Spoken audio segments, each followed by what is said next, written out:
Hello and welcome back to another episode of What Moms Say. Today on the show we have Hannah and Tess for Gold. Please give it up for them. Is that a convincing game show host voice? No. No?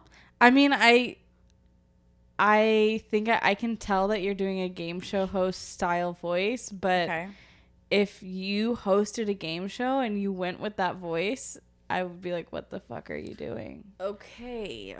So I'm sensing judgment. Yeah. Yeah. I guess I can't host a game show. Well, No, you can just talk maybe more in your own voice. but then it's not fun. Over to you, Josh. Yeah, but I feel like you'd slip at some point. Yeah, probably. Like I fall a lot. I'm really clumsy. I would probably fall and slip. Anyway, guys, Guess what? moms are in the world. They're doing things. They're living their lives. But you know what else is in the world? Furries. I forgot you told me you wanted to tell me something disgusting you encountered yesterday. I'm a little bit worried because last time we spoke about furries, we did receive a comment trying to explain furrydom. And I don't Is that what it's called? Furrydom? That's what I'm just saying, Okay. furrydom, like fandom, you know?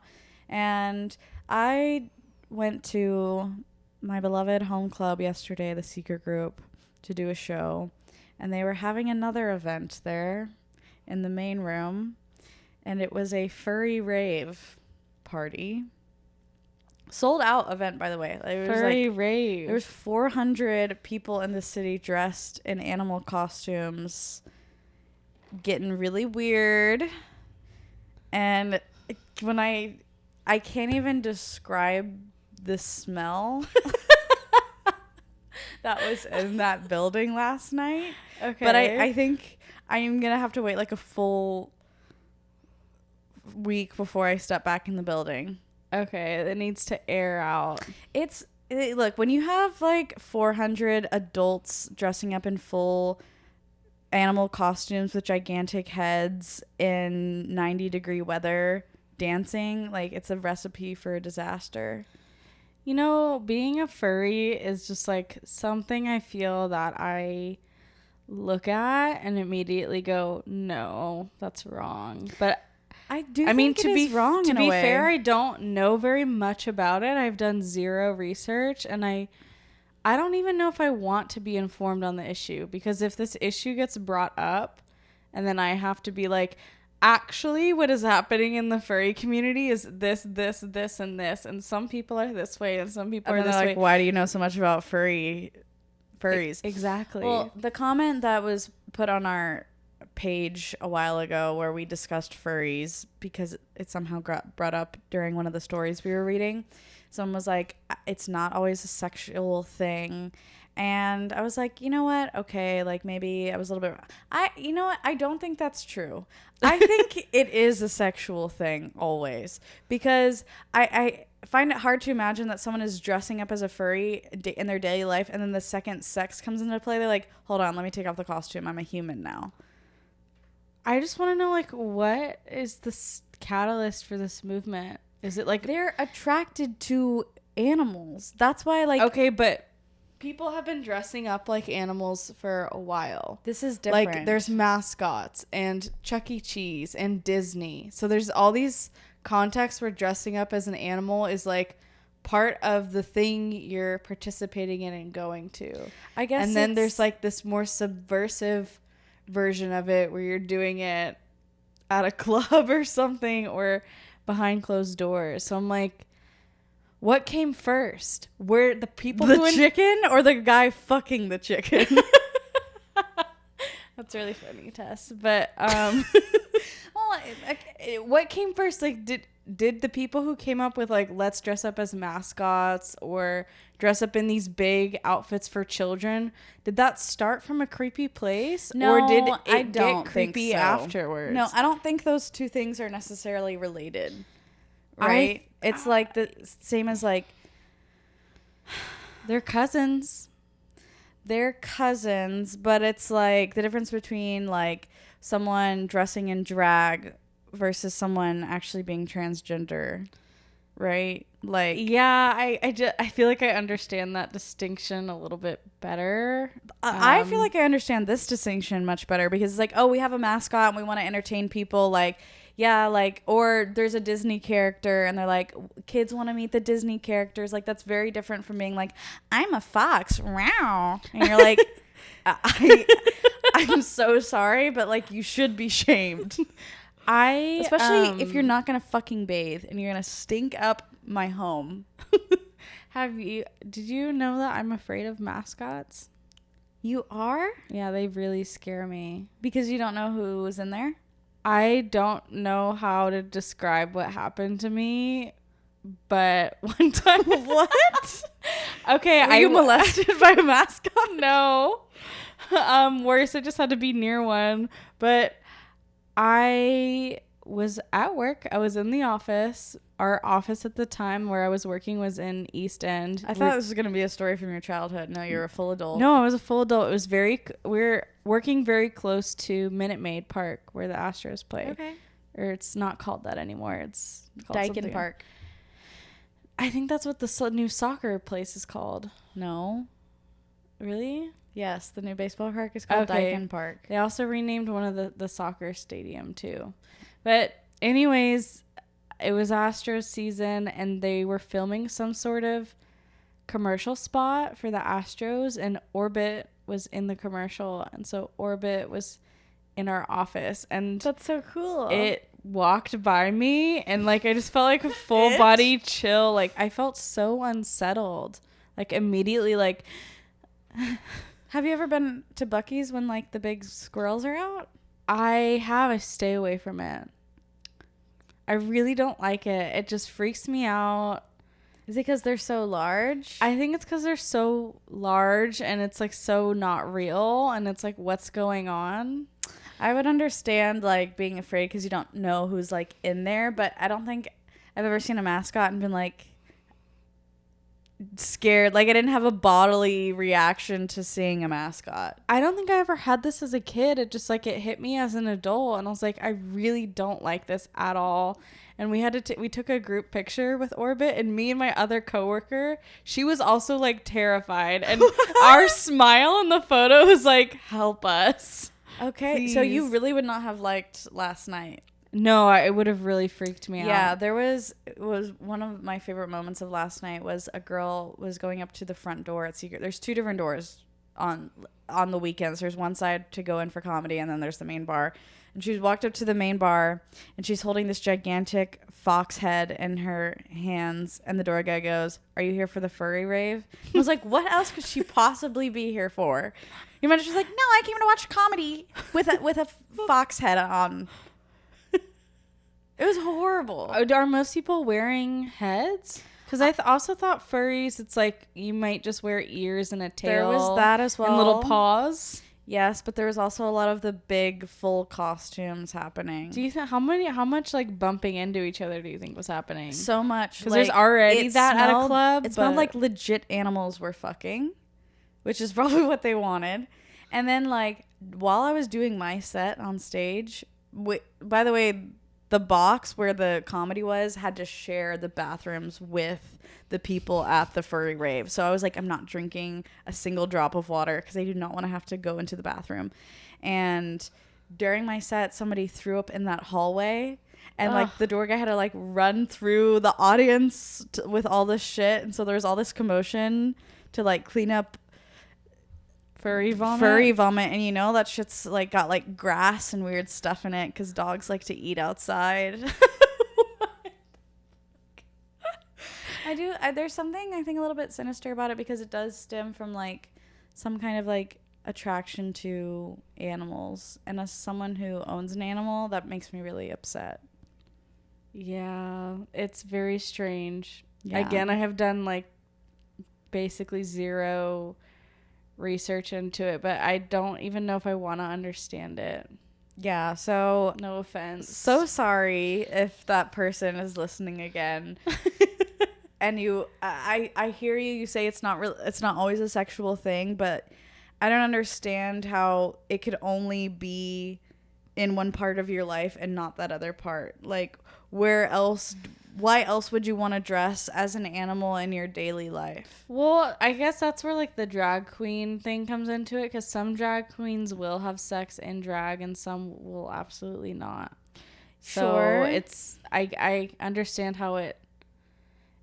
But furries aren't performing. Why are you doing it? They're not doing I don't a understand performance why. of sort. Like a drag queen goes out and like does a performance, and it's like an art. Like Yeah. being a furry is not an art. No, for sure. I just like I'm just very confused as to what's happening psychologically for you to do it and it not be sexual, and then also for you to do it and it be sexual. Like, what is going on in the minds of either of those scenarios? I don't know. But please bathe. Like, if you're gonna do this stuff, like, I don't know. It's like these are the same kind of people who don't want to take care of their hygiene. Yeah. I don't know if it's because it's more accurate. They're like, you know what's a good excuse for not showering? I'm like, I should have bought greenies for everyone and like threw them out, like, brush your teeth. But they were also serving cocktails in bowls. What? Yeah. Were people lapping up their cocktails? Yes. Oh, that floor was probably so sticky. It already is. I mean, look, please go to the secret group. They desperately need money. I don't know. It's not like this all the time. It's almost they never have like never that. had a furry event there before. It's usually like emo night or a K-pop night or Y2K night, and there's like comedy there every night. How many places do you think they tried to host this? Because, you know, like going out and like contacting managers of different event venues and bars, being like, hi, we would like to host our local furry gathering at your establishment. I know, and please make sure to provide bowls. They probably looked up like what businesses really fucking need money right now, and then saw the news article about us in the Cron. But it was sold out. Do you remember? And I'm like, really, there's that many people in Houston who do this. Yeah, it's a big city. They're among us. They're crawling among us. You remember Bronies?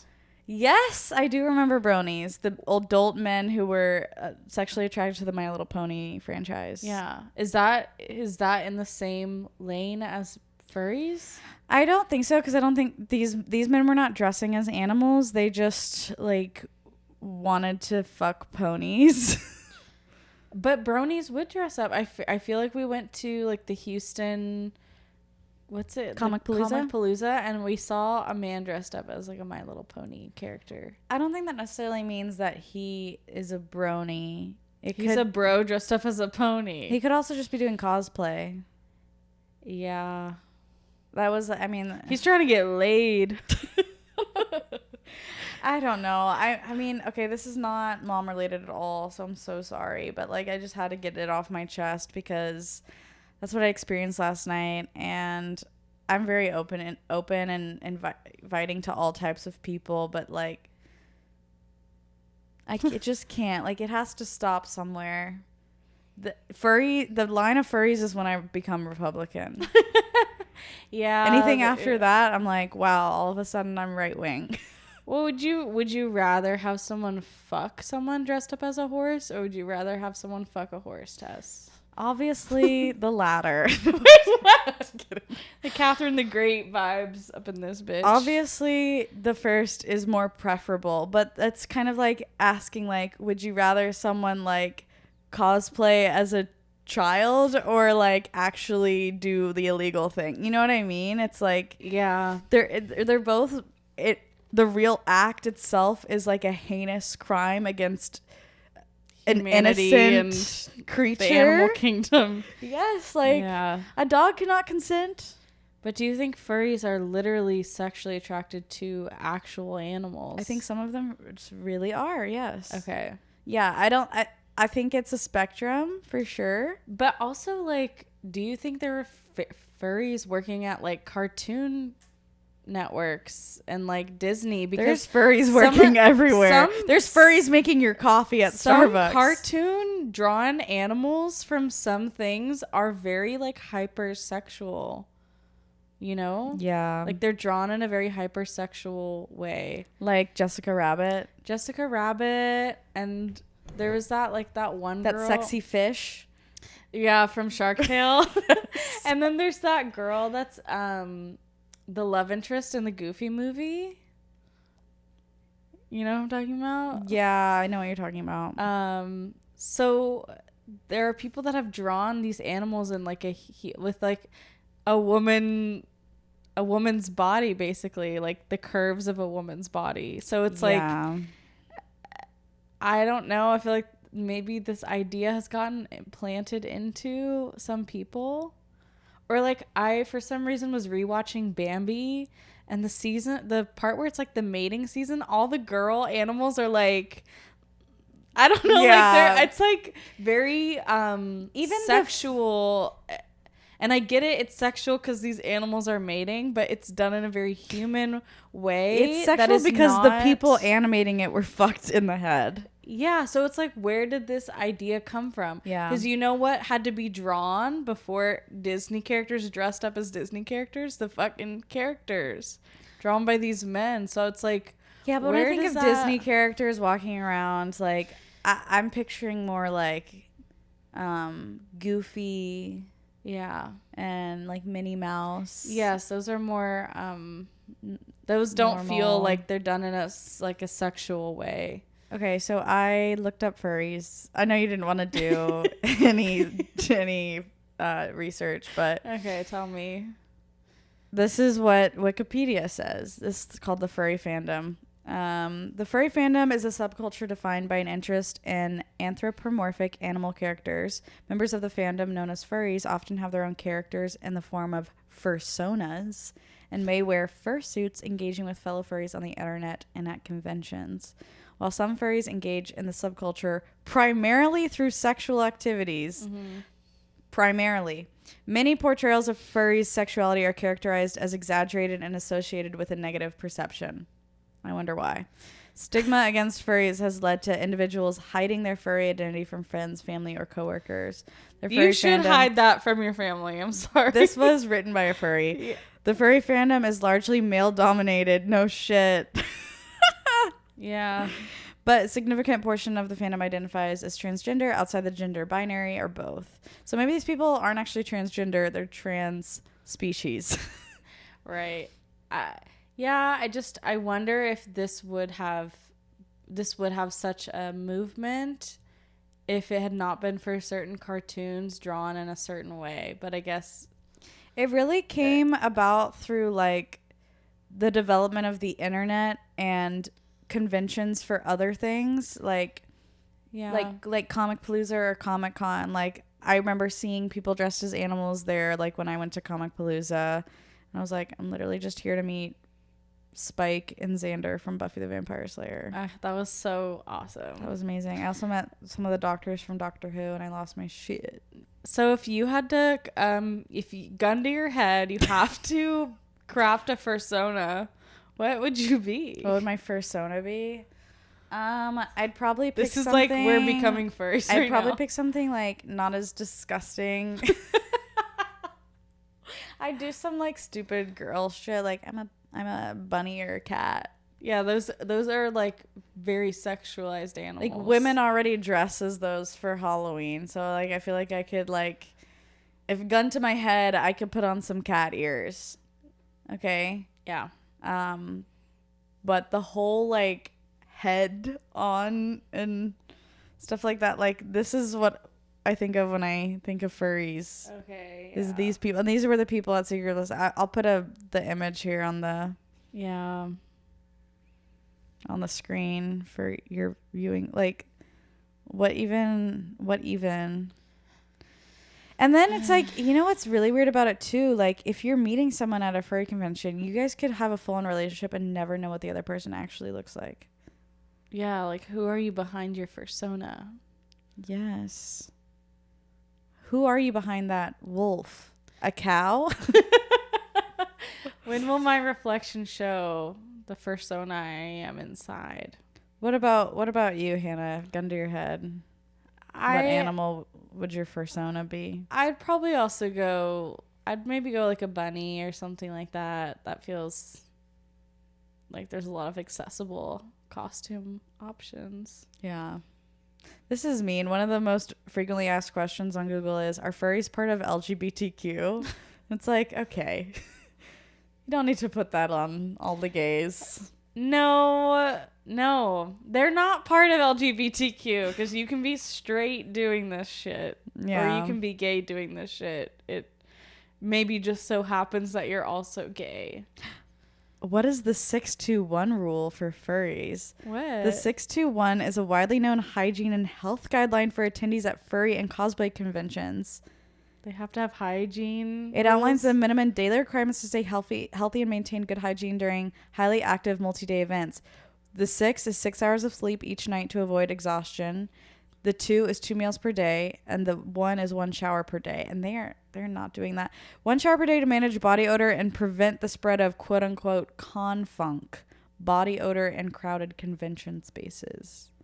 What kind of They were not following the 621 rule. Are you a part rule. of to have this as a rule? These are just rules for being a human being. Yeah. Like, they're like, sleep, eat, and bathe. they're like, please shower. Please. So otherwise they're going to be up all night? I guess they didn't have the 621 rule eating? last night. Shit. Okay. All right, well, moving on. Guess what? Guess what, guys? Someone wrote us an email. We got our first listener email. We did get our first email a few days ago, and I was in the shower when I received the email because I saw it pop up, and I was like, texted you, and I was like, we have an email. Yeah, you said we have an email. Gave no context. I went to open it, and I was like, what? I hadn't read it yet. Oh, okay. It is a very long email, and there's a lot of questions, so I'm gonna like read some of it and kind of bounce around, and we'll do our best to give you advice, but I think we're mostly gonna make fun of you. No, we're not gonna make fun. By the way, thank you so much for writing in, and please keep listening to the podcast. But I do think your brain is in spaces that maybe you don't need to be worried about right now. Okay? That's a good preface. Yeah. Okay. Hello, ladies. Me and my girlfriend need your advice / tips / tricks / tools / info / guidance. We are both in our 20s as well, from the UK. We both listen to your podcast and we love it. We both will be expecting our first baby / child together. This guy loves slashes. As a couple, we're expecting a baby daughter. We are not due until at least September / October or possibly November. He's very thorough, I will say. We both want to know best ways to engage, bond / play / love on my girlfriend's belly / belly button / baby bump during her pregnancy. Like kissing her belly button, a good idea or good way to tickle her belly, or playing with her belly button in different ways, or singing to her belly, or rubbing her belly, or cuddling her belly, or poking my finger inside her belly button, or blowing her belly, aka belly blows, belly raspberries, belly farts, zerverts, or making farting sounds on her belly with my mouth / lips, or just being loving on her belly / belly button throughout her pregnancy. You know, I haven't read this out loud or heard it out loud. This is the first time hearing it out. It's like a different experience to be reading it. Take a shot every time he said belly. Yeah.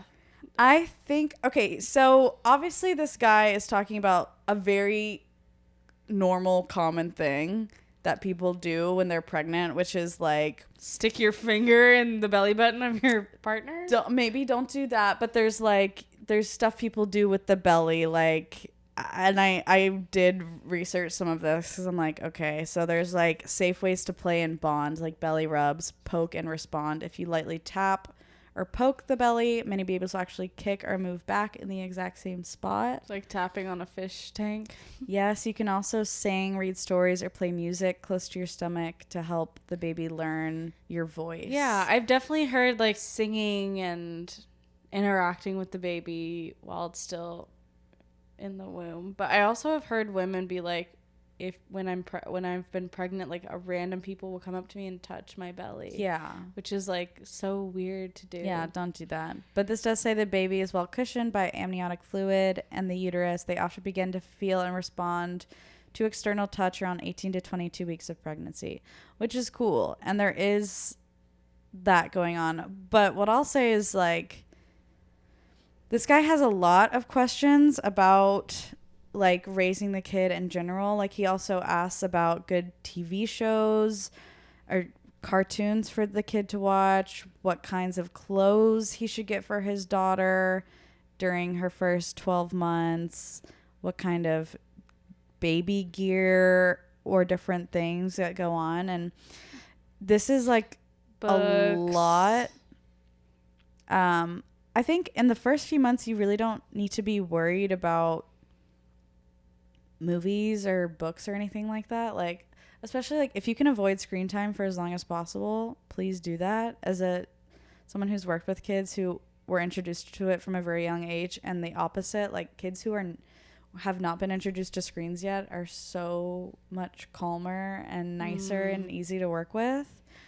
But also, like, why are you so into this belly button thing? Well, can you read more about that? Because I can also read it. He said, he said, we also want to know any good ways of making our daughter giggle/laugh. Is tickling her belly a good way?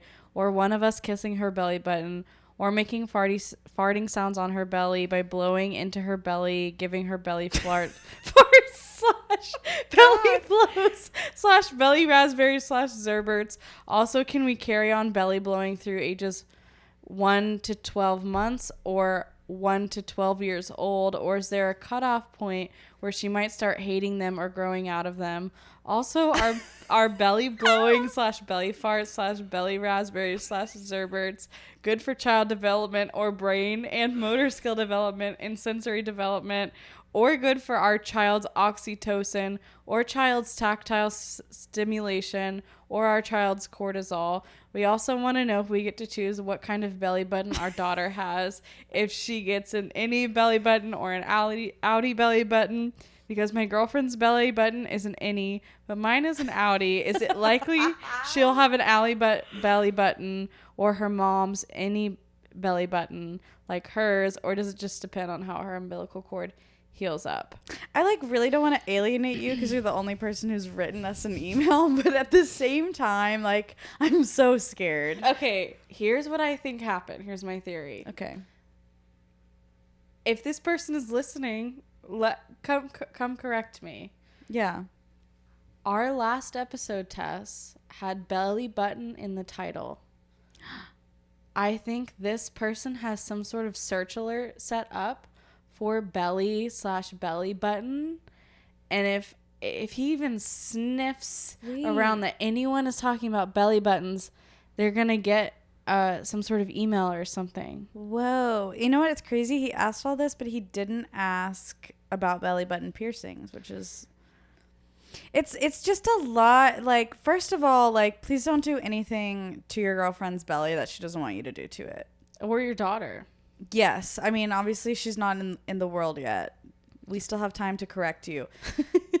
If you and your significant other, like, want to, like, try to do this thing where you play music or, like, tap and see if the baby responds back, that's cool. But this, like, huge emphasis on it. Now I'm wondering, like, did he just send this to us so he could hear us talk about belly buttons? No, I literally think that is it. I think, like, there's a furry community, and now there's probably, like, a fucking belly button community. Guys, what is happening? This is supposed to be a podcast about moms. Okay, so also, this is also not the first time. This, like, he mentions belly and belly buttons a couple more times in the email, and sandwiched in between all these, like, very big parenting decisions / questions. Yeah, there's, like, normal stuff in here too, like, oh, I'm worried about passing on ADHD or autism to my daughter, which is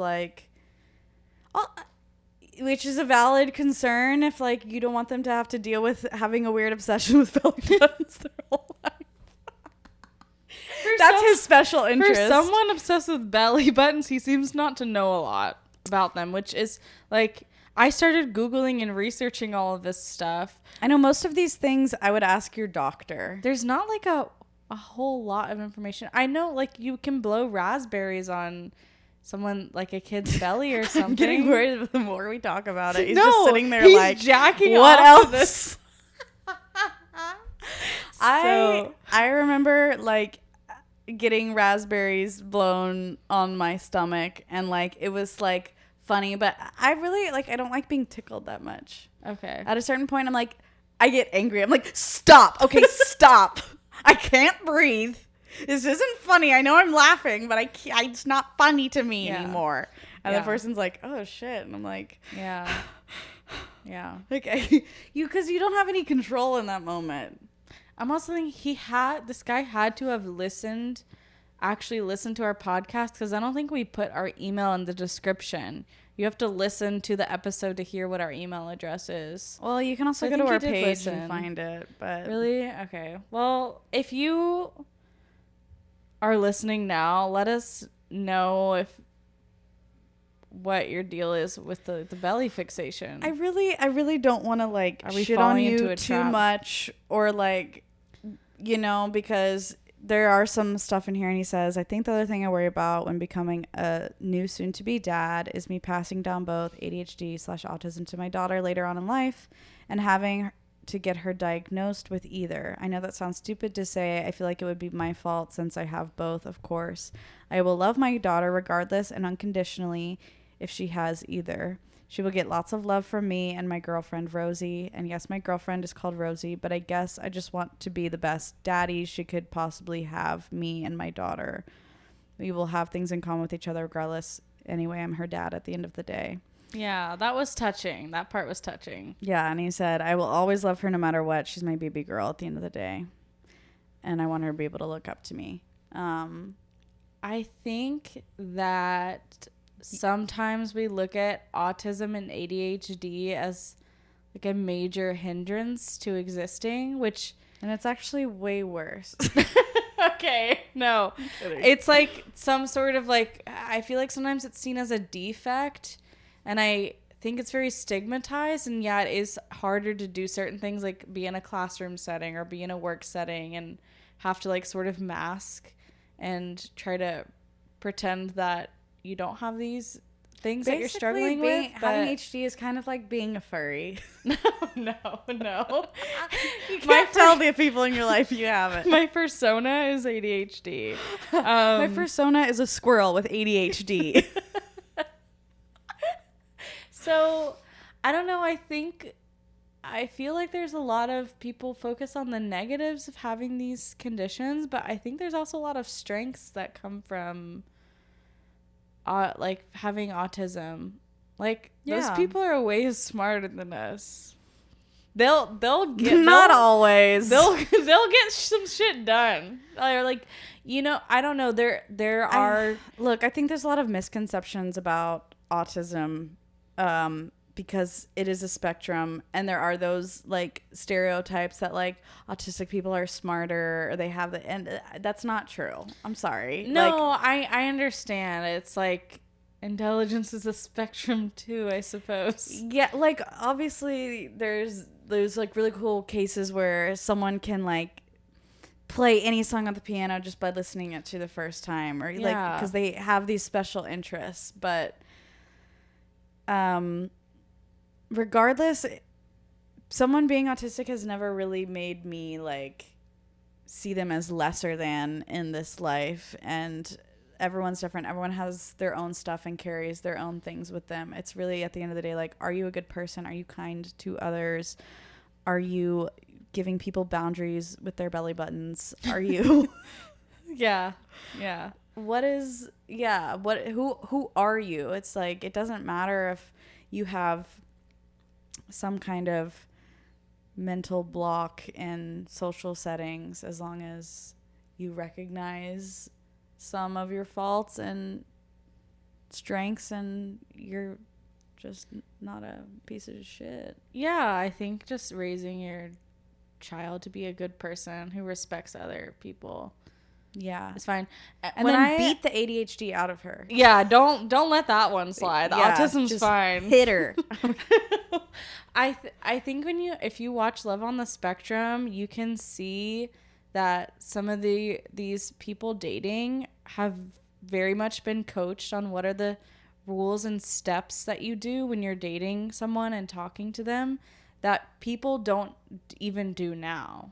Like, you want to dress nice and greet them in a certain way, and you want to follow up with them with a text or a call. Like, there's some etiquette that these people on the spectrum are taught that I'm like, can you also teach us like regular men this etiquette? Because it's so weird out here. It's like so hammered in them. Like, you need to be nice and as normal as you can. Yeah. No one's telling that to like neurotypical people sometimes.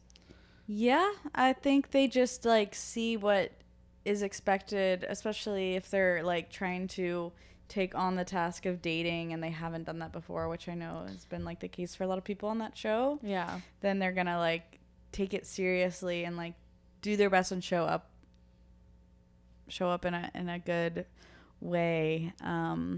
Yeah, but everyone should do that. Everyone should know the etiquette and how to treat people nicely, and there's like no ghosting in this shit. They're like, immediately they're like, I'm not having a good time. After the first date, they might be like, I think I just want to be friends and not anything else. I'm like, men don't do that. Or it's like autistic women, people who do that, and old people. Because old people are like, I've already been married and that's over, and I'm just gonna let you know I'm not interested. Yeah. And the other person's like, yeah, you're good. Yeah. Yeah, I wish more people that were in those situations could just be open to being like, okay, like if you don't like me, that's fine. Like, we can move on. Yeah, but do you have any back to the email? Back to Mr. Belly Button. I think if you are already coming into this like, I'm gonna love my kid no matter what, and yes, I'm nervous for them to have the same diagnoses that I have. I mean, one, you've gone through it. You know what was helpful to you and what was not helpful to you, and what resources that you needed that you might not have had that you can give to your child. So I get being worried about it, but you have like the tools in your tool belt. And I think when it comes to answering like all these questions about TV shows and clothing and stuff, I was thinking about for myself, when I start a task or a project or start like a hobby, I over research the shit out of it so hard that when I think about like becoming a parent and how much content there is around how to be a good parent and what things you should or should not do and what shows are good or bad and what foods are good or bad, or like what activities are okay and what materials of clothing and diapers and potty training and teaching language and all this stuff, blow like, my brains out. I feel like I'd be so overwhelmed with the amount of information.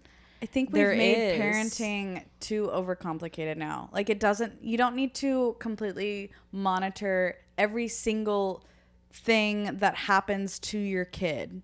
You know, like, obviously you want to make sure they're safe and they're healthy and they're happy and that you raise them to be able to take care of themselves. But when it comes to like books and movies, like, let them explore what they're into. People will give you these things like at birthdays and stuff, and you can go out and buy kids books and decide what that's going to be, but your kid will tell you what they like. Like, they'll point to the book that they want to read again, and then you could show them a few other things, but as they get older, they're going to gravitate to their own interests. And like, I think it's weird when people try to force a certain type of TV show or movie on their kid. Yeah, but there's also like, apparently there's different types of ways things are animated to be more or less stimulating. So there's cartoons now that are like, there's not as much fast moving things, and it's like the movement of how it's drawn is like done in a more calm way. Yeah. So there's like stuff like that too. But still, I think like going there, like, it's a little bit overthinking it. Like, yeah, I would definitely be overthinking it to this level. I know we're like poked fun at it a little bit, but the level of questions, I'm like, yeah, where should he buy the clothes for? Where should he buy swimsuits for his child? I don't know. You're gonna be able to find that out, and you and your girlfriend, like, you're a team, you're working together. I'm sure you guys know other people in your lives who have like been through this, and all you have to do is go to the store, the kids store, and find the outfit that says 3 to 6 months. And, you know. Right. Yeah. Other stuff, like medical things, you can, like, consult the pediatrician or doctor about, especially when it comes to, like, what kinds of foods they should, like, I can't say. Yeah, we are not, like, disclaimer, we are not parents. Yeah, we're not moms, so we can't give parenting advice from the perspective of people who have been parents. I'm a nanny, but I would never tell the parent what they should or should not be feeding their kid. Like, I'm coming into their home, like, this is their routine. I'm to help them with that. Unless I saw something crazy like eating junk food all the time, then I might be like, I think the kid should not eat as many, like, chips and ice cream, like, more veggies is good. Yeah. All I'll say, to, like, I guess closing thoughts on this email is that if you care enough to ask all these questions, then you're already doing probably better than most. You're gonna dads. be fine. Yeah, you're gonna be fine. You give a shit, and, like, a lot of these things will come to you naturally. I think that's what happens when people have a kid. Like, they get really freaked out, and then all of a sudden, like, you're like, okay, your kid will eventually be able to communicate with you in sounds and little words and phrases, and you'll figure out what they like and what calms them down and what makes them laugh and what they don't like. They'll let you know what they don't like. Yeah, very easily. They might not like getting their belly button touched or blown on. They will scream and cry. Yeah, and you'll probably be like, "Damn, I thought you were gonna be like me." Yeah, and also there's so many resources for support. Like, there's probably support groups in your area for parents that are not neurotypical or just new parents in general. Yeah. So I was just curious. Yeah, but thanks for writing in. I guess I can say your name, Josh. Thank you, Josh, for writing in. And it's cool that you're British. Yeah, congrats on your daughter that's going to be born in September/October/November. Yeah. What signs are those? Oh, that's a big range. September, October, November signs. It could be a Libra. I think Scorpio's in there. I think it'd be a Virgo, a Libra, or a Scorpio. If it was Sagittarius, it'd be like way later in the thing. Those are all good ones. Yeah, I don't know about Scorpio. I don't really know any Scorpios. I feel like Scorpios are like fiery water signs. Okay.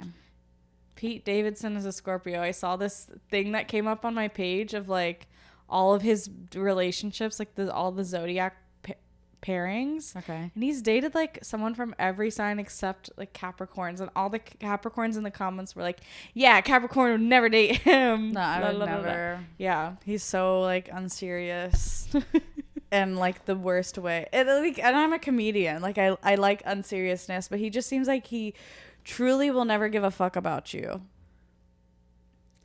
I can't pretend to know what he's like in a relationship. But don't you get that vibe? Like, could you imagine trying to be like, hey, I would really like to connect as a couple? Like, to that face. He'd be like, what? Like, he'd be like, what? I think he could. I think he has the ability to lock in. I don't think he does. He has not been able to lock in ever. Except he is married and has a baby now. He got rid of all his tattoos. No, he has a baby. They are not together, and she's a single mom now. What? Yes, she came out. She was like, I miss it. Like, and it's like she's gonna be doing it on her own, is what she implied. Oh my god, I didn't realize that. Okay, never mind. I don't think I could do it with him then. Yeah, he dated Ariana Grande. He pulls. He dated Kim Kardashian too. I don't think he pulls. I think women get to a certain place in their life. First of all, Ariana Grande and Kim Kardashian both have horrific taste in men. Yeah. Like, true. I have never seen either of them date a man, and I've been like, wow, that's good, except Mac Miller. She was with Big Sean for a little. He's cute. Okay. I mean, in, like, current times. Yeah. You know. She's with SpongeBob. I know. No shade, girl. Hey, Tess. Yeah. If someone else wanted to email us a question, what should they do? Oh my God, you should email us at whatmomsay@gmail.com. That's WHATD as in Dick momsay@gmail.com. You can also follow us on all of our social media platforms at the same handle. We'll link them below. And subscribe. Yeah. Follow. La la la la la. All the things. Leave a comment. What do you guys think about this belly button furry situation we have going on today? They're two separate situations. No, I know, but comment on both or together. Whatever you want. Yeah. You know who isn't a furry and doesn't have a weird thing about belly buttons? Who? Our guest. Tell us about her. Guys, our guest today is another Houston-based comedian. Absolute all-around badass. She's so funny and one of my favorite people to watch here in Houston. She's really funny. And yeah, I actually met her before she started stand-up, and she's the only person I've met who wasn't a stand-up that I told should be a stand-up comedian. And so many people in Houston were telling her that because she was around like a lot of shows here, and she was just so funny. We were all like, please get on stage. What the hell? She's also done a lot of comedy in Wisconsin and won a buttload of roast battles. She's been on Kill Tony. And she has a really, really interesting background. So please give it up for Chelby Morgan. Life's a bitch, Hannah's gay. Tess got too many bills to pay, so they get together with Lily May and ask each other what mom say. They ask each other what mom say.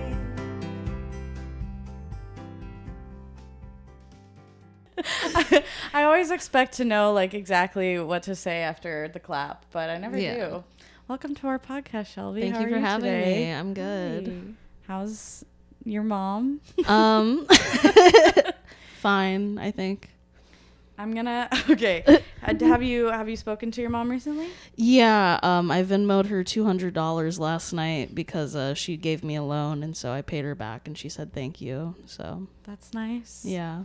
Do you guys have a payment plan? No, I'm just kind of sending her it when I can out of like the anxiety of owing her money. I really don't like that. Yeah. You said your mom is a workaholic. Is she still working today? Or she's retired? No, she quit her job with no job lined up. And she's like trying to become a cook at a restaurant. That's what her goal is right now. Because she's like, I don't want to be a manager. I don't want responsibility. I just want to be like a cook. And she cannot find a cooking job in Bryan, Texas. So. Oh, she lives out in Bryan. Yeah. Yeah. I feel like there's not too much going on there. I was just there a few weeks ago. Yeah. And I was like, wow. It's pretty shit. They had a house in Tomball, and I was thinking like, oh, like that's, it's going to be my house. And then they sold it and moved to Bryan. And I was like, I don't want the Bryan house. You're like, that's not the inheritance I'm seeking. Yeah. Damn. What? Okay. Sorry. I thought you were going to ask a question. Okay. So can you tell us a little bit about your mom's background, like how she grew up, where she's from? So she was born in Thailand. Her dad was in the military. He fought in Vietnam, I think. And, met her mom in Thailand. My grandmother was a go-go dancer, so she was a bad bitch. That's so cool. And then he had 2 kids with her, and then when my mom was 2, he just took them in the middle of the night back to America and left my grandmother there. Did she know he was gonna take her? No, she was just blindsided and just like woke up and her husband or boyfriend, I guess, and kids were gone, and then she never saw them again, and no one ever connected with her. Your mom was like essentially kidnapped. Yeah, basically. How did she explain that to you when you were little? Did she have any qualms about it, or she was like, no, I guess she this is doesn't what's care. Happening? Okay. Yeah. Now she's an adult and she's been to Thailand, and I was like, because that was like a big vacation they had planned for years, and they went, and I was like, are you gonna like try to find your mother, the woman that gave birth to you, or perhaps another relative of yours? And she was like, no. No contact. I feel like with technology now, you could. Yeah, for sure. Like, she has her birth certificate. She's born in Phuket, I think it's called. Fuck it, Thailand. Yeah. And that's her basic energy regarding everything. Yeah, fuck pretty it. much. Yeah, fuck it. But yeah, no, like, her mother's name is on there. She could if she wanted to, but I guess she just doesn't. I think she's like such a cold person in a way that she just doesn't have that like sentimental she's just like, well, I function fine without it. So Okay. Did she talk to you a lot about what her parents were like or her childhood? She would mostly tell me about her childhood while she was making my childhood bad. She's one of the, like, you think this is bad. This is what happened to me. Yeah, my dad used to make me pick out a tree branch for him to beat me with, and like, Classic. And I'm like, okay, but you just called me a whore and I'm 11. Yeah. Okay. Were you being a whore at 11? I mean, a little bit, but but that's what puberty does. Yeah, I think it's a little bit hard to get up to horror activities at 11. Yeah. You gotta know some really fucked up people. Yeah, no, I remember, like, there was some time I had forgotten about this interaction, but they told me, they brought it up. They were like, no, don't you remember when you were 11 and like you had like a cold sore and we were calling you like a whore and saying it was because like you got around? And I was like, I had not even had my first kiss at 11. And you're like, I also didn't remember that. You didn't have to bring it up. Yeah, that was one thing I could have forgotten, actually. Nothing else but that thing. And they're like, no, don't you remember that? And I'm like, oh. I mean, you can get a cold sore for many, many different reasons. If I had that, it probably came from my mother who gave birth to me. You're like, actually, Mom, you're the one with herpes. Yeah, you're the whore. You have 3 baby daddies. Like, what are you? Okay, so maybe some projecting going on. Yeah, for sure. Okay, so are all of your brothers half brothers then? I have one full biological brother. So like my dad before me had 2 sons who are like way older than me. I think they're in like 40s right now, or 50s maybe. And then she had my brother Josh with her first husband, and then she married my dad, and she had my brother Larry, and then me. So that's my biological brother. And then it's kind of complicated, though, because when she married my stepdad, there was some overlap in those relationships. And I think that they just assumed, because my dad was like 50 when he had me. So he would have been like 52, 53 when she got pregnant with my brother Jameson. So they assumed it was my stepdad's, who was like 30 at the time. But as time goes on, he doesn't look like my stepdad. Oh. And he did a 23andMe, and like my stepdad is Scandinavian, like ethnically. It's all German, and my dad was German. Okay. And so, and my dad's dead, so there's nothing we can do with that information. He never like knew my dad, and my dad never knew him. And he also, like my mother, just like doesn't care. Fuck it. Okay. Yeah. You could have also checked at the time. She could have. Well, also his birth Done, certificate like, a paternity test. It has no father filled out on his birth certificate. It says refused. Okay. Which he didn't find out, I think, till he was like 17 or 18. But your stepdad still raised him as his own, yeah. Claimed him. Just not on paperwork. Yeah. That's then weird. That's a weird choice. Yeah. And then my stepdad and mom had my brother Colby, who's the youngest. Okay. So that's us. Okay. So you have 2 full biological brothers, but just one. Only only one that was raised as such, yeah. I guess. Yeah. Tell us about what was your mom doing with all of her mans? I mean, how did she handle that? Schedule it. So like I know her first marriage, she got married like really young, and it was from what I've been told abusive and like a bad situation, and that's when she had Josh. And then she left that guy. I think she also had to like leave in the middle of the night, like sneak away type shit.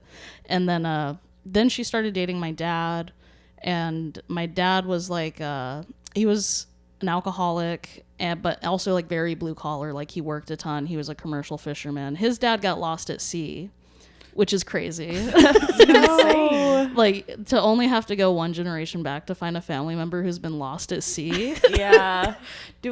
How was he lost at sea? What He was a doing? commercial fisherman. Okay. Yeah, which my dad also did, as well as like construction.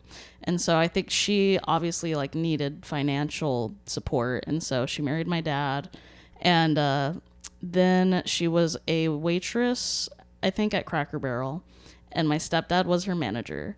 And you know, if you've ever Cracker been Barrel romance. if you've ever been to Cracker Barrel, you know the sexual energy that courses through that place. For sure. Yeah, old people be fucking, man. Yeah. And so then they were hooking up, and my dad had at that point been diagnosed with emphysema. So he was just like slowly dying most of my life, because like it's just like, you know, it's a form of COPD. So he just like couldn't breathe. And so he ended up like getting on disability. And at that point he was like, he had to take medication to sleep, because like with the breathing stuff, it was like hard to sleep. And so he would be like zonked out. And then she would just leave us in the house with this like unconscious person to go cheat on my dad. Oh my gosh. Holy shit. And your stepdad, is he chill or No.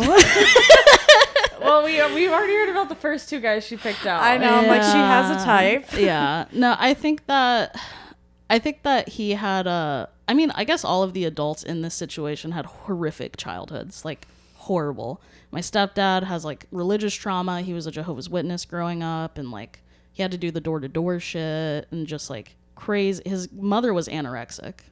It's crazy that there's a religion out there that uses the Girl Scout tactic Yeah. of getting people to be involved. I think you mean the Girl Scout tactic uses Jehovah's Witness tactics. That is true. They were the Sorry. OGs. Chicken before the egg. They were like, it's Damn. probably going to be easier to get people to accept cookies under their heart. Yeah.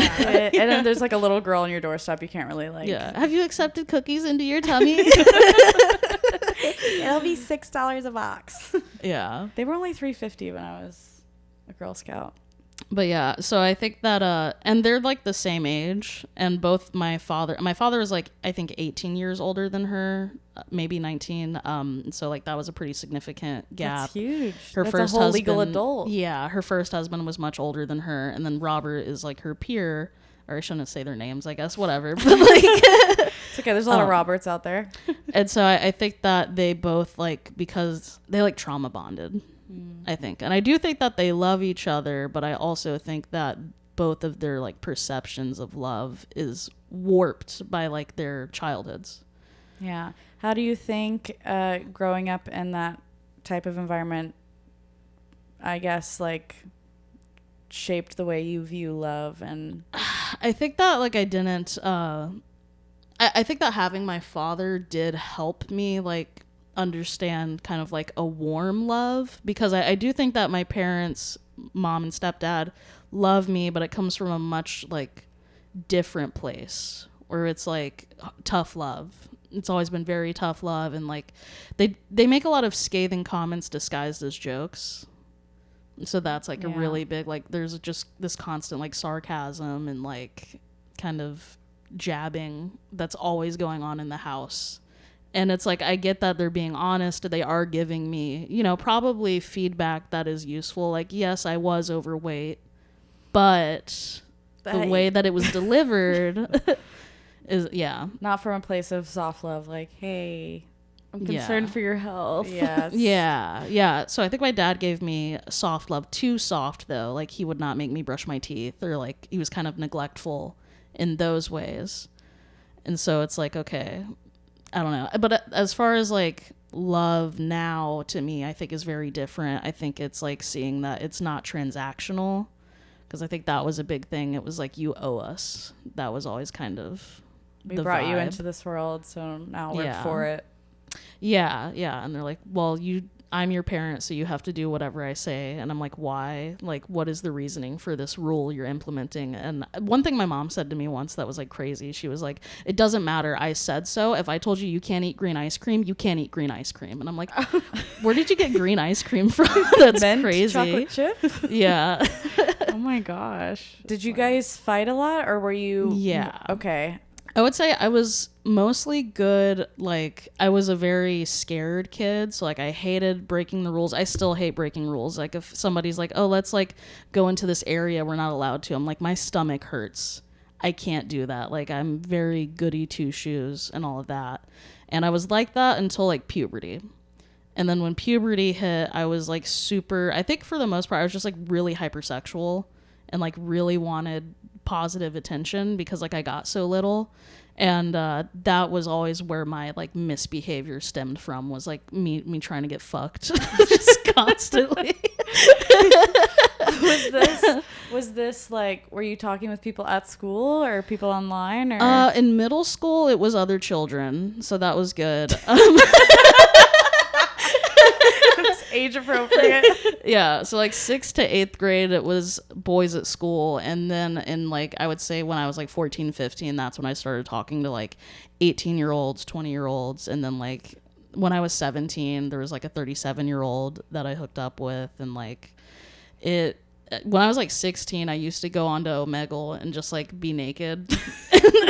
I think I saw you. Yeah, you probably did. I just want to go back to the middle school thing for a second, because this always like shocked me as a middle school student when I heard about other kids, like they so and so in the hallway and touched Sarah's boob, you know. Yeah. How does that even come about between two 12-year-olds? Like, you just like touch it, or I had a boyfriend when I was 12 who was 6'4". He was also 12. I saw his ID. Are we sure? He was in a military family, so we had like a military base ID. I was about to say, if he had an ID, he sounds like an adult. No, he was military, and so like I verified that he was also 12 years old, because I was like, this is crazy. That's crazy that at 12 you're like, let me see some identification. But because the thing is, people would question him all the time. Yeah. So he would pull it out and be like, I'm one of you. I'm just large. And I was like, ooh, he's large. Mine. Yeah. I was like, this guy looks like a man. And so I was really into him. But he was like, he had been molested by like an aunt, I think. And so he was hypersexual, and he was like mostly the aggressor, like the initiator. And so like he would touch me, and I would be like, well, this is attention, this is good. Yeah, gotta get it from somewhere. Was your mom aware of these things going on? I think that she kind of knew, but not like the full extent. I don't know if we got caught sexting or not. We did have a lot of phone sex. We also had he had a Nintendo DSi. Oh, no.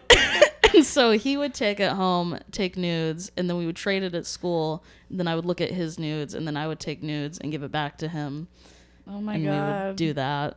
It's like letter writing almost. Yeah. I think the creators of Nintendo never thought that would happen. Yeah. They're like, ooh, we did not know that there was going to be CP on our devices. Yeah. Not a good look. Okay, so middle school, and then you said you were talking to a 37-year-old at 17? Yeah. Is this from like meeting at a job? Craigslist. Craigslist. This was like right before they got rid of personals for some reason. Did you write the personal? No. So I would just like kind of scroll through and, you know, browse. And like a 50-year-old man. Yeah. No, at the time when I originally messaged him and we made plans to meet up, I was actually 15. Oh my God. But I told him at that time, I was 18. I was like, I'm 18. Like, but there's no way. Like, I didn't look 18. And he didn't care. And so I was like literally on my way to go meet him, but I had lied about where I was going. And then like my parents drove by and like picked me up, and they were like so mad, and they're like, where the fuck are you walking to? Like, I was gonna meet him at a movie theater that was like walking distance, but I had told them I was going to a friend's house, I think, and that they were picking me up, and they're like, why are you fucking walking? What are you doing? And then I got grounded for like 2 years. And he's like, thank God Chris Hansen wasn't there waiting for me. Right. And then when I was 17, I messaged, once I got my shit back, immediately didn't learn anything.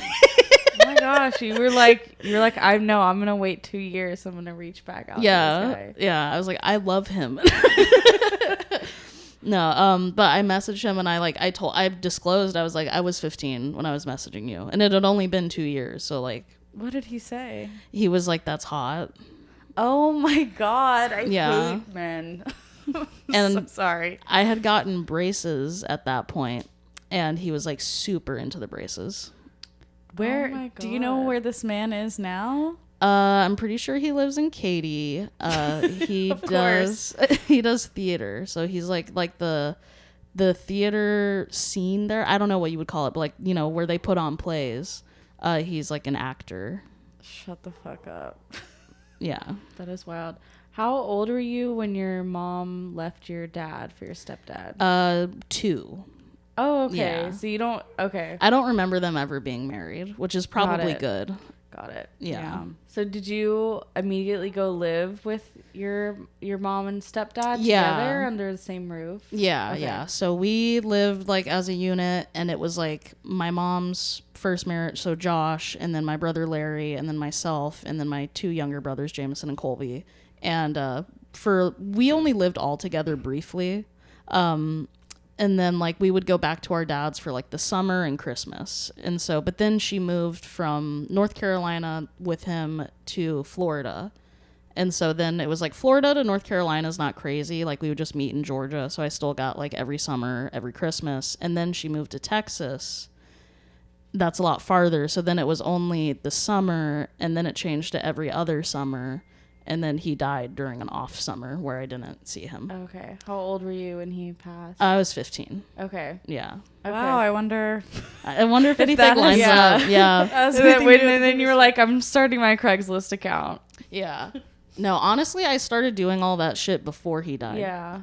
Which I got caught dating a 20-year-old when I was 15. And that was like a whole situation. Everyone was mad. Yeah. I mean, I think obviously parents don't think our parents are from our generation are equipped to know how to deal with something like that. Yeah. Like we were the first generation that was like on the internet and talking Yeah. to people online, and I actually met him organically, though, because I was friends with all seniors. So freshman year, all my friends were senior girls. And, like, they were really nice girls. And I think that they were sweet, but I don't think they understood, like, I don't know. I always have been told I'm mature for my age. And, like, not just by pedophiles. Like, other people have also told me that, like, most people I meet are like, oh, I thought you were in your 30s. Like, people have said that since I was like 20 because I look bad. No, just kidding. No, I'm like, well, I was confused when you said that Yeah. because I'm like, I don't think you look older. No, it's just like they're like, you seem your mature. essence. Yeah, your aura is old. or like you've seen some shit. Yeah. And so I think they perceived me as like one of their peers. And so for me to date this guy that they know who's only 2 years older than them, they didn't like see that it was a red flag.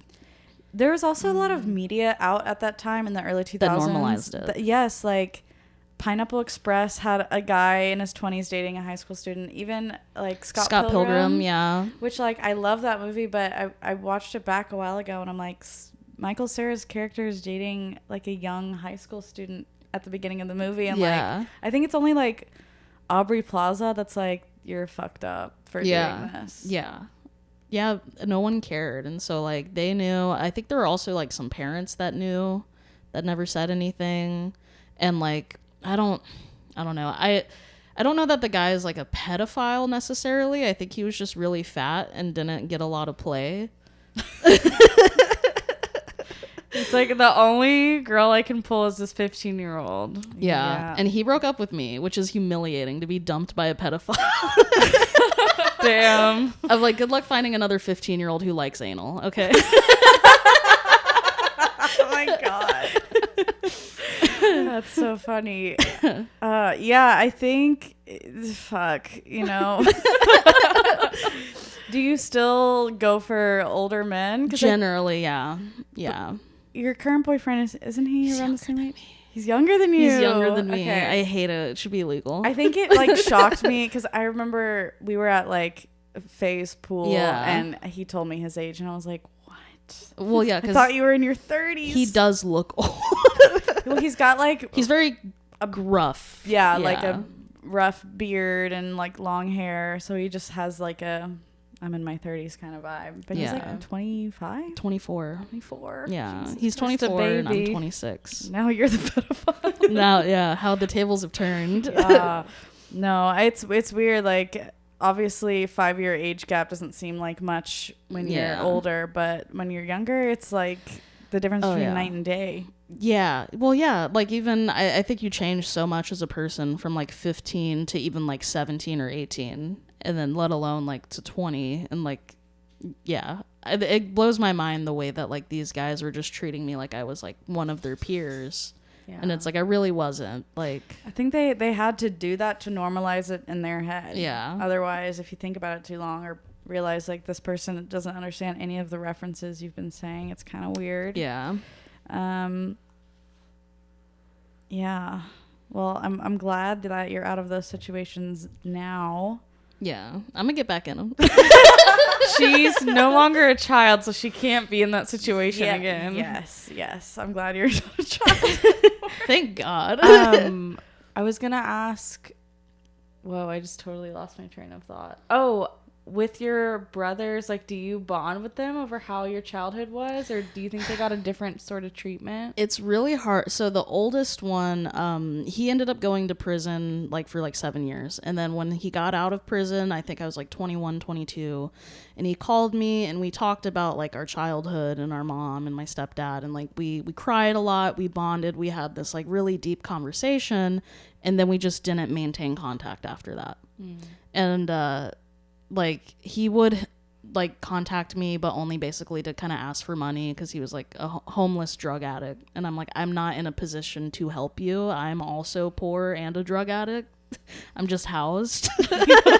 Yeah. And yeah, so I just kind of didn't really talk to him, and then he died last year, so can't really bond anymore. And then my other brother Larry, who's like my older biological brother, I think he had it worse than I did. Like, he did get treated a lot worse than me. Him and my stepdad were like ops, like really bad environment. And like, my dad also favored me, is the thing. I was his only girl. And so, like, of course, my dad is going to be very close with me. And I think that my dad was kind of shitty to him. And I think he held that against me to a degree. And then when my dad died, he declined really quickly and got like moved to like a nursing home so they could like take care of him. And no one told me. My brother didn't tell me. My dad didn't tell me. Like, nobody reached out to me. I just got the call like, he's dead. Did you know he was sick at all? I mean, he had been chronically ill for so long where it's like, you know, yes, it's getting worse, but it's like, you don't really, you know, how much worse is it getting? How fast is it? Because it sped up really fast. You didn't know it was at the point where it was like, it's time to maybe say goodbye. Yeah, I didn't know. And so, and I feel guilt about it because I wasn't calling him often enough. But like, also, when you're 15 and like dealing with a statutory rape case and like all of that, it's hard to want to like talk to your dying father and like emotionally you had a lot handle going that. on. Yeah. How has like the journey through grief been with like both your dad and now recently losing your brother? Have you tried to like talk more with your family about these things? Or the thing, I don't know. So with my dad, I think that because I didn't see him that often anymore and I didn't talk to him that often, it was kind of like he had been dead for a bit anyways. And then I think it was similar with my brother because it was like, he's on fentanyl. Like, this, it's not going to end well unless he like really makes a crazy change. He's probably going to die. And so like both of them were like, it's like knowing someone's going to die and that it's inevitable and that it's going to be sooner than most people. Like, it's a different feeling when they do die. Because it's like, it sucks, but then it's also like kind of a relief in a way. Instead of having the like constant worry. Yeah. You've already been grieving. Yeah. And so I think with both of them, I'd kind of already grieved it to an extent. And I really thought that my older brother dying was going to change like the dynamic of my family more. But it didn't. They don't, I don't know. I think that my parents are just both, you know, they're old. They're in their 50s now. And I think they're just like set in their ways. Because like when Josh died, my mom reached out to my brother Larry to try to like, you know, foster a relationship with him because he doesn't really talk to any of us. And she was like, yeah, I mean, he like brings up this stuff that happened in his childhood. And I'm like, sorry, Larry, I just don't remember that. Did they remember the cold sore? We all remember the shit we said to Shelby. Yeah. Damn. Do they believe in therapy? How do they feel about? No. No. Neither of them go to therapy. I think maybe like perhaps they've dabbled in something similar. Like there was this like Maybe job medication. they had. No. Yeah. Neither of them are medicated or in therapy or anything like that. I think that like they've done some self-help stuff, but I don't think that's really, I don't know. But then again, therapy for narcissists is not really helpful. No, it's not. Unless you go in like, I am a narcissist, which a narcissist would never do. It's very rare. I was talking to Hannah about it on a previous episode because I dated a narcissist for many years, and he had a therapist directly tell him, like, you are a narcissist. Like, this is not going to work unless you own up to it. Yeah. But I think it's only like 5% of narcissists can actually like go through a therapeutic process and realize that they have a certain way of living that hurts the people around them, and they have to do a lot of work in order to not hurt those people or deconstruct this weird ego they've created for themselves. Yeah. It's painful to realize you're not the shit. And I think that that's kind of like why things aren't changing with like my brother dying, my other brother being sick, and just like them being the same people. It's like, I think it's too late. And at this point, if they like fully looked at everything that's happened and like owned up to it, it would be devastating. Yeah. I can't imagine like being in the mind of a person who is like that, or so insecure that they have to build up this thing. It must be like hell in some kind of way. Yeah. But yeah, it's just like, man, out of my mom's 5 kids, I would say that my brother Jameson is probably the least fucked up, but he was the favorite. And so he's the one I'm closest with, but it's also hard to bond with him over the childhood stuff because he didn't get it like we got it. Like, he was the golden child. He was also, like, born a preemie. He had clubbed feet, so there's, like, the medical aspect of, like, you know, he's fragile. And he just got treated with a lot of favor. And so, like, he kind of empathizes with me, but then he still has, like, more, I think, affection towards my parents. Yeah. Was there a big difference between how they raised like you compared to the boys? Yeah, for sure. They stopped like packing my lunch for school, I want to say when I was like 9 or 10. Maybe, no, I think it was younger. I think it was like 6 or 7. Like, you need to learn how to make your own sandwich? Yeah, so I would have to bring like my own food and stuff, and like I also had to watch my younger brothers because the older brothers got out. Like, they went back to their dads kind of as soon as they could. Just because like the environment was bad. So like my older brother Larry took a Greyhound bus from Texas to North Carolina so he could go back to my dad's. And my mom was like, all right, well, I'm not buying another plane ticket, and he can just live with him, I guess. And then like I think Josh did a similar thing. Josh wanted to live with his dad. So then I was the oldest, and so then I was like the caretaker because they both worked full time, and like we're latchkey kids. Like, we would come home from school, and like I think I was watching them alone in the house from probably like age 7 onwards. Wow. What do you do as a 7-year-old with like toddlers in the house? Be upset. That's why you have like the Hit energy them. of an older person, because you like had to grow up so fast. Yeah. Did they listen to you when No, you were 7? Yeah. I would hit them a lot. I feel bad. Yeah, I don't think you should feel bad. You were a child yourself. I wouldn't know what to do as a 7-year-old with like 2 kids running around the house. No, absolutely not. I'd call the cops. Yeah. 911. Mom left me. Yeah. Yeah. Can you tell us a little bit about the like situation where she was taking your brothers out without you? Yeah. So like from probably the time that I was like 10 onwards, I was very like introverted always. Like, I've always liked reading and like art, so I would be like in my room a lot of the time. Matilda coded. Yeah, I was a bedroom kid. I was not a living room kid at all. And so my brothers would be, you know, out more, and so like they would just like go out to eat and then like come back with like cups and like nothing for me. And like I would be like, you guys went to McDonald's? And they're like, you should have been out of your room. What the hell? So you don't get an invite if you're in your room? No, yeah, I want to get the invite. This did you ever try to like see if you had magical powers to move things around your Yeah. room?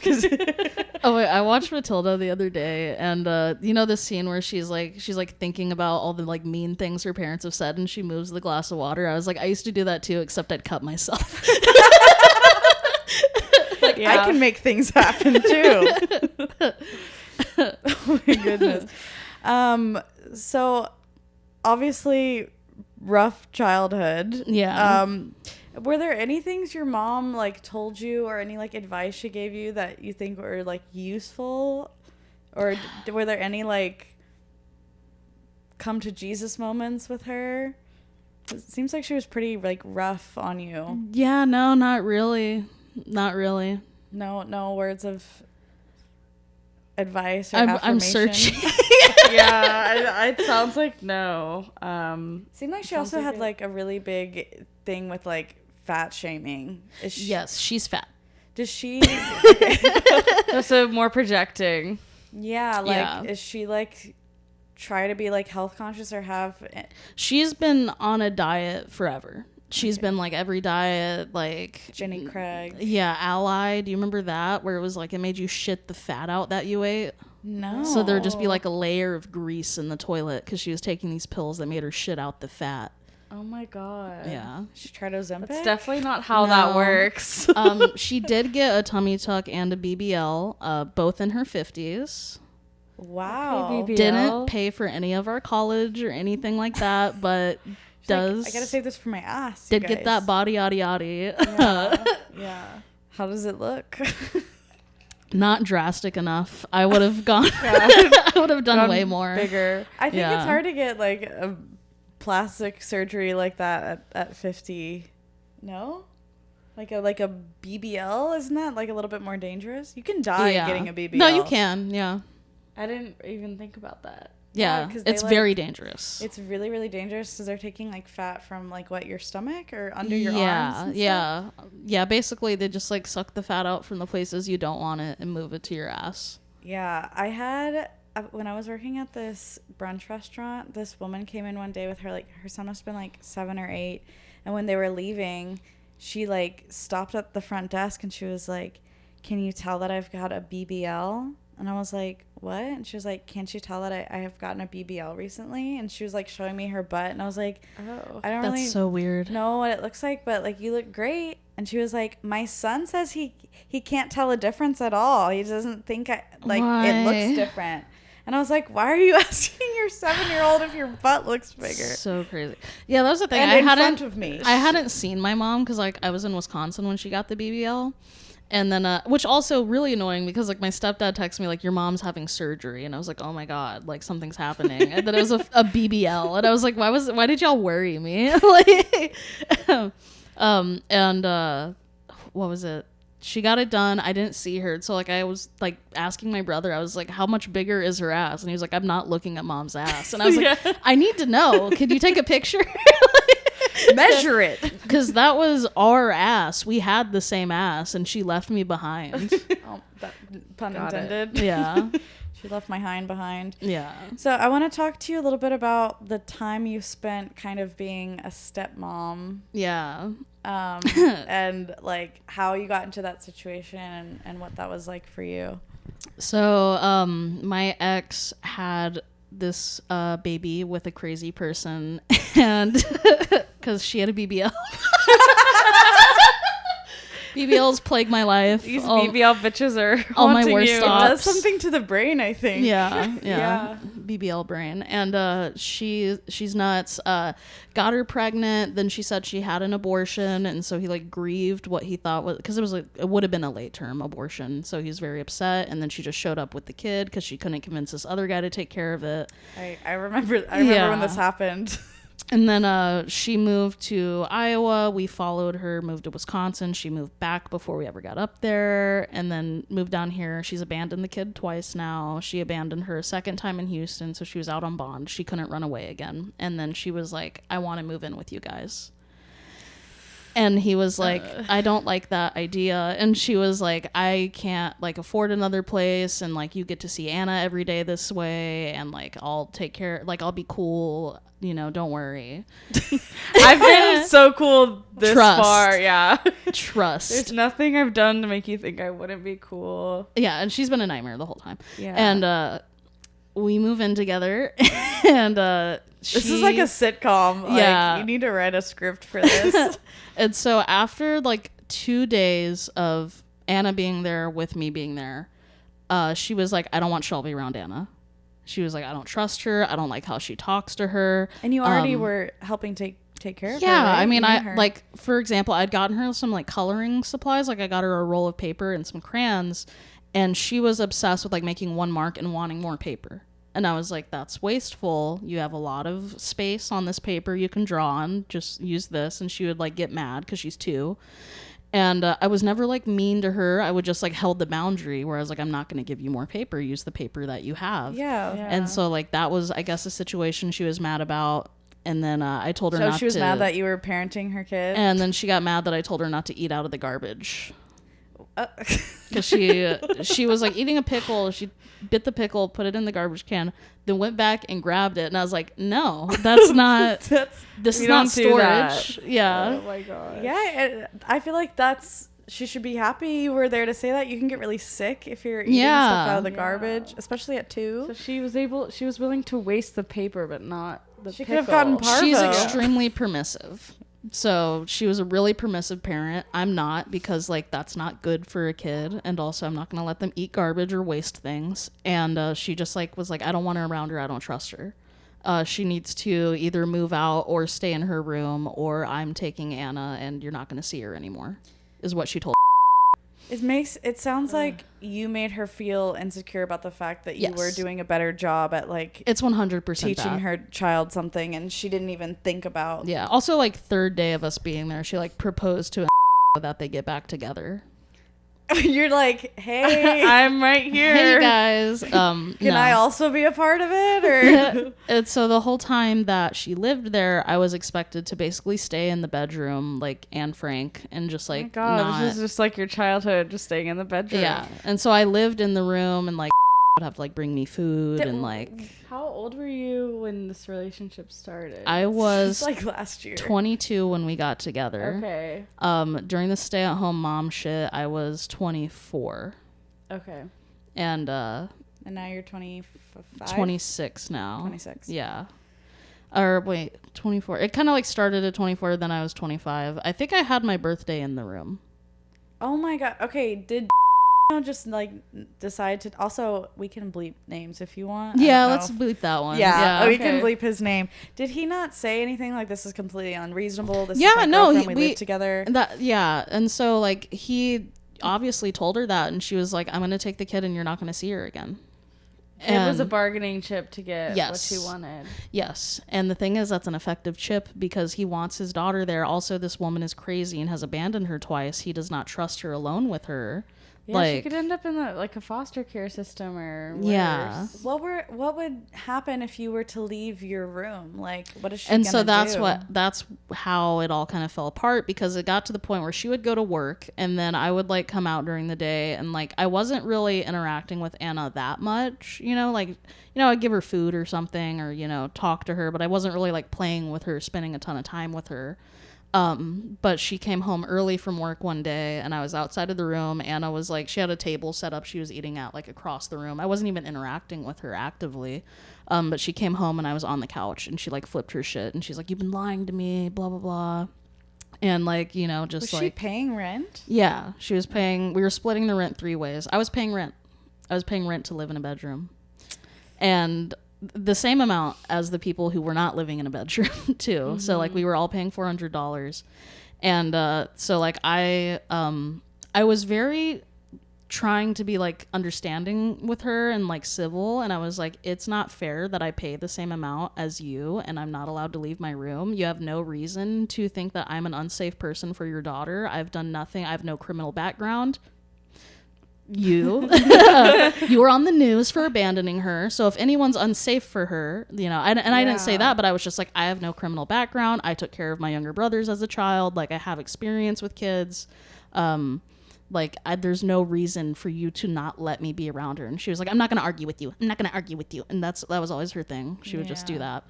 And then like a child. How does she still have custody of her kid after? She's about to lose it. He finally got a lawyer, so that's in the works. Thank God. Yeah, but she's been like living with him full time. She's homeless right now, so you know, fuck her. But the kid, she's okay. The kid is good. The kid's with him, and you know, is taken care of and loved, and like she's good. Which is, thank God. Yeah. Did you feel like an attachment or like a bond to the child? For sure. So like basically what happened after that is he was like, you have to move out. He was like, this is untenable. We cannot do this. You need to move out. And she was like, okay, give me a week. So he was like, fine. Gave her a week. Week comes. She's like, I need a few more days. He's like, no, you need to get the fuck out. Like, I gave you time, get out. And she was like, I'm not going to get out. And he was like, okay, I'm calling the cops. And she's like, call the cops. And then he called the cops. And then she called the cops and was like, hey, don't come. Actually, we're good. Hey, the call earlier, that wasn't real. We were just kidding. Yeah, he's honestly tripping. And they were like, we're coming faster. And so they came, and she was like trying to leave with Anna, and they were like, where are you taking her? Like, what residence are you taking her to? What's the address? And she would not give the cop the address. And like the cop was like this like honestly really hot lesbian, and she was getting so mad at her and was just like fed the fuck up with her. And it was like an hour outside that she's arguing with this cop. And then like finally they leave. I think she ended up going to she ended up getting this apartment that like the sugar daddy figure in her life had, and moving into that because he does like real estate fraud. And so it was like it was getting foreclosed on, kind of squatting situation. Okay. So she went there, and then she started basically letting us have Anna while she was working. And at that point she was like, oh, well, I don't want Shelby to interact with her. And he was like, well, she's gonna. Like, she lives here. She's going to interact with her. Okay. Do you want to? Enough. Yeah. He was like, do you want to pay for daycare? Because that's the alternative. I'm not paying for daycare because she can be here with me. This is your hang up. Do you want to pay for it? And she was like, okay, I guess it's fine. And then so like I would take care of her. So he would work, and then my job was like caring for her, and so like feeding her, bathing her, potty training her. So I did that for like a year, and then we broke up and I moved out. Yeah. I feel like you were the only one parenting that child. Yeah.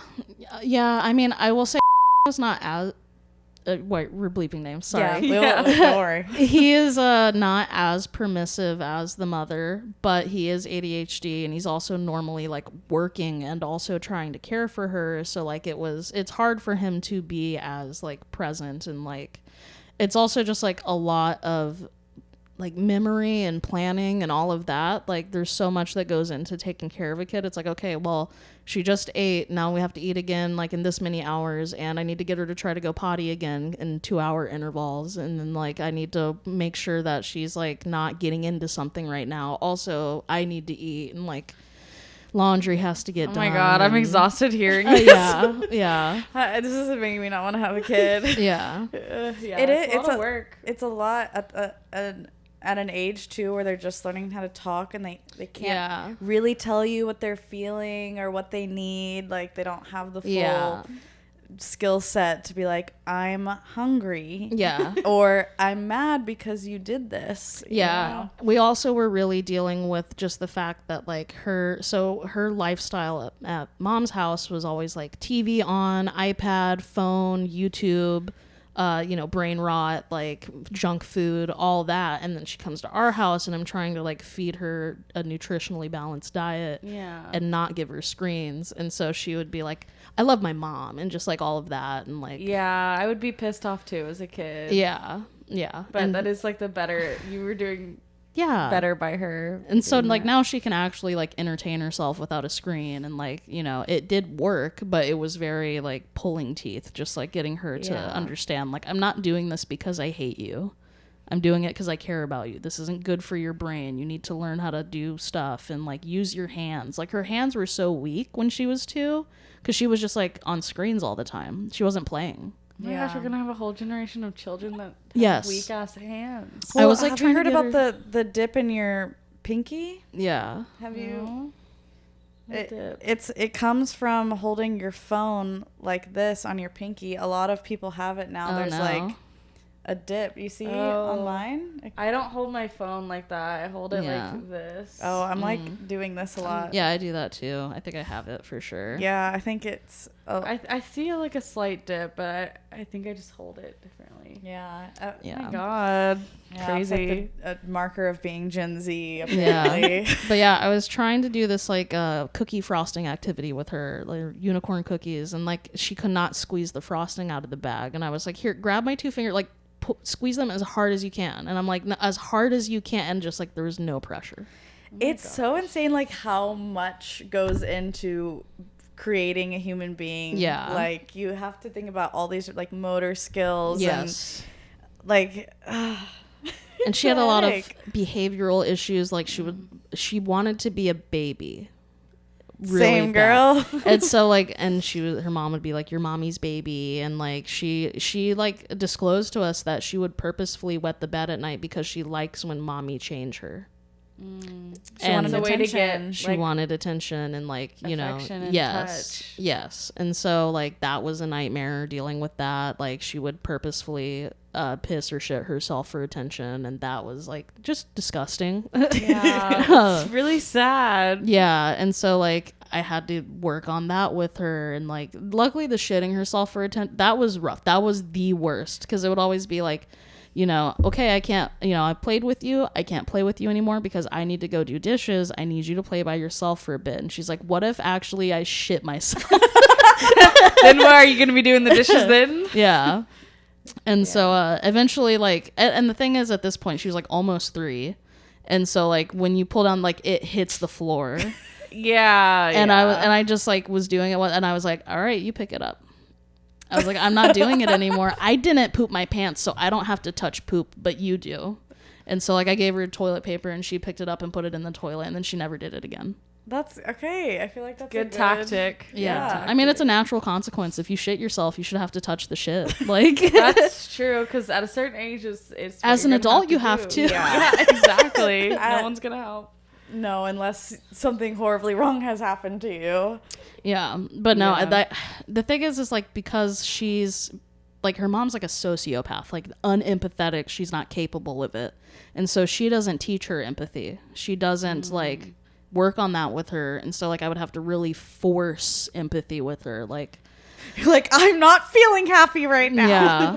I'm like, how would you feel if someone did that, or like doing things kind of back to her? Not like Yeah. shitting myself and making her clean but like, No, you do. No, like making her clean up her own shit is like, that's Yeah. how it feels to pick up shit when you don't Yeah. want to pick up shit. or like she colored on the wall, and that was like, it was a few times before I did this, but she had like this like kitchen set, like, you know, plastic kitchen thing, and I colored on it, and I was like, do you like that I colored on your thing? And she was like, no. And I was like, okay, that's how Yeah. it feels, like don't do that. And then I made her clean it, and then she stopped coloring on shit. So like I think that's, you know, you have to give consequences in the way that's gonna like click for a Yeah. kid that is in 2 very different situations over and over again. yeah.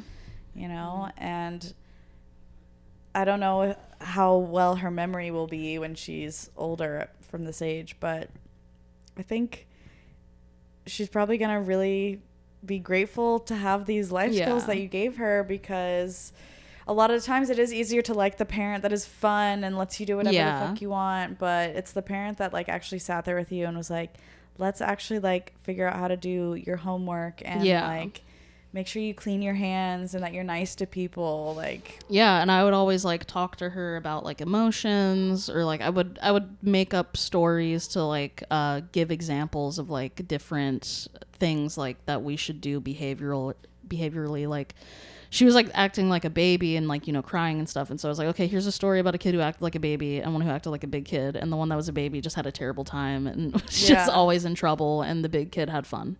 Yeah. And so like I would tell her those stories and like talk to her so much. The talking is exhausting though. Yeah. Where did you pull that from? Because clearly you didn't have that.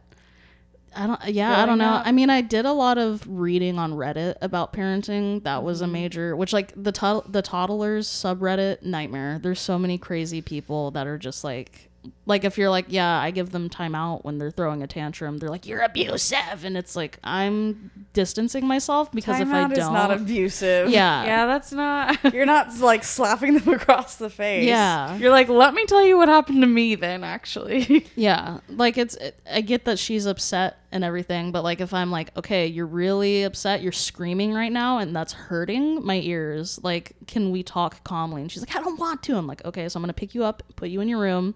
When you're done screeching, then we'll talk about it. And like, I will listen to you and I'll validate your feelings and all of that. Yes, there's a way to like parent in a gentle manner. Yeah. that Without is being also- permissive. Yeah, that's like you're not just like allowing the kid to do whatever the heck they. It reminds me of that video where the mom's telling the girl like no, and she's like, I'm just a baby, and she's like, that still doesn't mean you can do it. Yeah. It means no, and she's like, I'm just your baby. I haven't seen that. That's really funny. So after like spending like was it years you were It was like about a year of me being the like caretaker for her. Do you yourselves want to have children after that? Honestly, no. Yeah. But I mean, I'm open to like the idea of like fostering children or adopting children, but I just can't like morally, like I think it's unethical to have a baby in like the current world environment.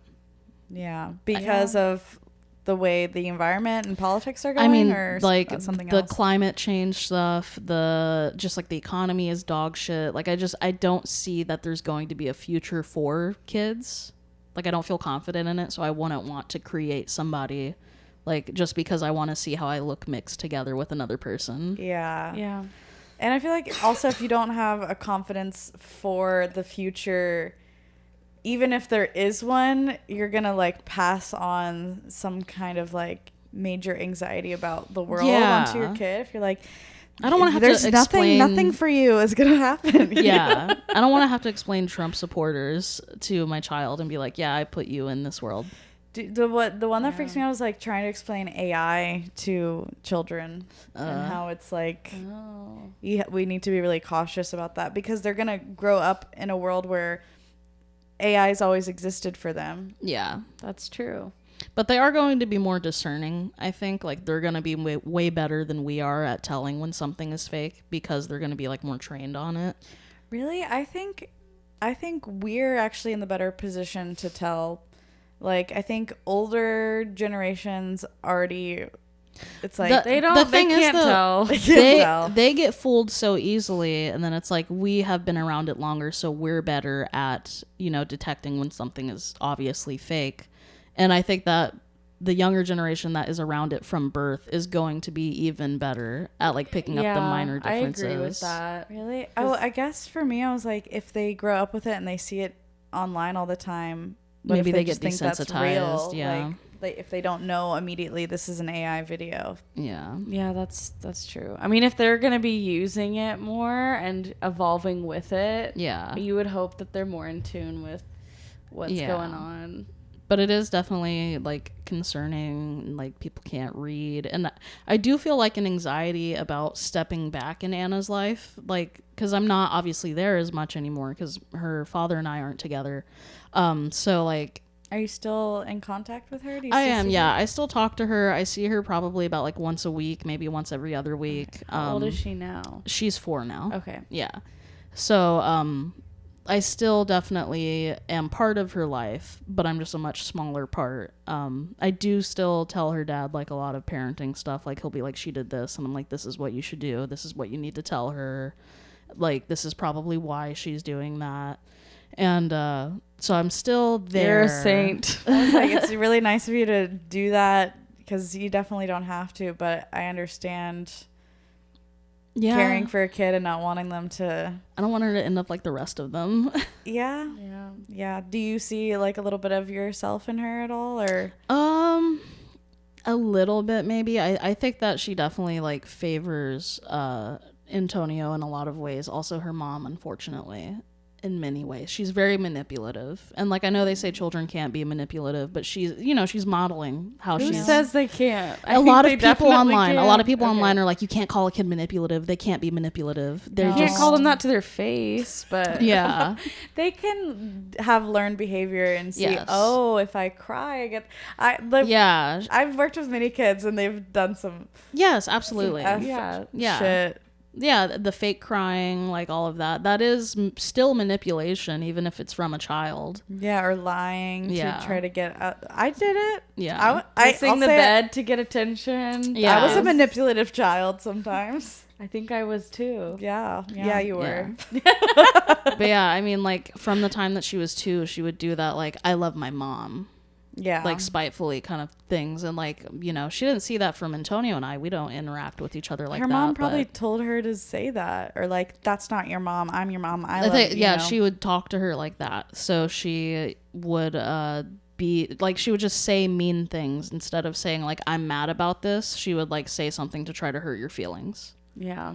And so, like, I had to address that with her and be like, that's not nice. That's not respectful. That's, again, like, I had, like, house rules, and one of them was, like, we always respect each other. And I'm like, you're breaking this rule by doing that. You say your feelings. You don't say, like, mean things to hurt someone. That's not nice. Yeah. And she's still kind of, you know, and I think a lot of people do. I think that that's a common problem with a lot of people when they lose their temper. But Absolutely. Truly. Well, we do need to wrap. So thank you so much for coming on and telling us Yeah. about your mom and your mom experiences of your own. Can you tell us where we can find you? yeah, I'm on Instagram at Chelby Morgan. I'm on Facebook at Chelby Morgan. YouTube, it's all the just things. Shelby Morgan. We'll put it in the description below. Go Yeah. watch her. Yeah, go You're watch so Shelby. funny. It's been a while since I've seen you perform, but you always Thank kill it. you. Yeah. Yeah. Thank you guys for listening to another episode of What Moms Say. We'll see you next Thursday. Bye. Bye.